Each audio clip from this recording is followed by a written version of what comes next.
In this video, I'm going to be showing how I got these super pretty and very easy, I'm going to say festive fall nails. I don't really know what to call these. Let's begin with the nail polishes and the stuff that you're going to need for this design. You're going to need a base coat, and this is the OPI Natural Nail Base Coat. You do not have to use OPI. You can use any base coat brand or any brand of base coat you want. You'll need a quick dry top coat, and you do not have to use Sally Hansen. You can use any brand you want. I'm also using a raspberry polish from Orly, a sapphire blue from Zoya, a sheer white polish from Essie, and a gray polish from Essie. I'm also using little nail decal picker upper, detail brush, a small dotting tool, tweezers, gold foil for your nails, these nail crystal thingies, some nail as well as some nail art decal studs. Apply the base coat, and now on my pinky finger I'm going to be applying a layer of sapphire blue. And this is why you want to use a base coat, because dark blues can stain your nails. You do not have to use all these colors that I'm using. This is one of those designs that you can totally mix and match with your own colors that you want. On my ring finger and my middle finger, I'm going to be applying a coat of this sheer white color. And in order to get these polishes without having streaks or bald spots in them, you want to apply them kind of heavy-handed. That way you don't have to manipulate the polish that much. Raspberry polish, and I'm going to be doing the same to my thumb. I'm not going to be doing the painting of my thumb on camera though, but when we get to the nail art I will be doing that on camera. My thumb, I'm going to be doing the second coat of the polish, and while the polish is still wet, I am going to be applying the nail art studs into them, just because I think this gives it a better grip.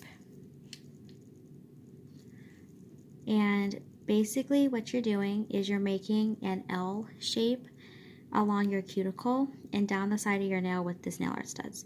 And just a little tip here, if you don't have nail studs, you can totally do this design using a silver nail polish and a dotting tool if you wanted to. And if you wanted to have these last you longer than a few days, you can totally use some nail glue, or you can use some super glue if that's what you have to attach these, and they should last a few days longer. But whenever I'm doing a nail art design, I pretty much only wear it for a few days. And one little thing I will say about these little nail art studs is I would definitely recommend doing this on a piece of paper, just in case you accidentally bump them or knock them over. That way you don't have to worry about them going all over the place. Go ahead at this point and apply your second coat of the sheer white, because we're not going to be doing anything until once this is dry.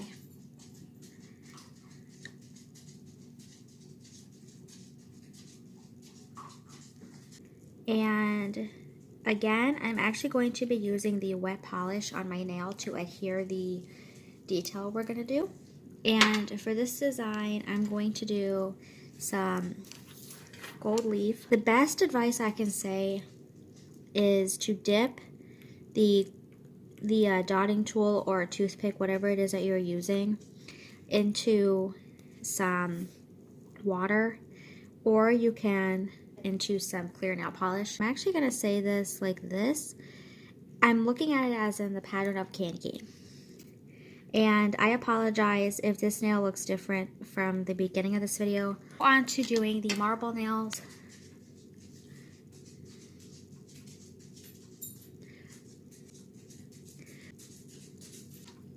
Random squiggles. Sheer white polish that I was using. And I'm going to put a thin layer of it on top of the marble design, just to kind of blend everything in and give it a little bit of depth. I'm going to be doing a diagonal line going down the middle of the nail using the gold foil. One thing I can say is that I don't use nail art studs as much as some people do, but I don't know why, but unless it's because my nails have grown out, I have been really wanting to incorporate more of that stuff into my designs, and I am just trying to do it like this. I will say though that gold foil or foils in general are kind of, in my viewpoint, difficult to work with. The ring finger, we're going to be doing another nail decal, and you can use any nail art studs that you want. If you don't have nail art studs in general, feel free to just take some nail polish and a very fine detail brush and try to do it that way and see if you can freehand it. When it comes to doing for the nail art studs, I'm going to take one raspberry, and the reason why I'm using raspberry is because it kind of blends in with the raspberry colored nails. And you're going to take 4, and I put 1 on the top and the bottom, 1 on either side. Charm thingy. These little diamond crystal thingies. And I put 2 of them in between each. You could totally use any color that you wanted. Totally do this with a dotting tool. So this is the entire design.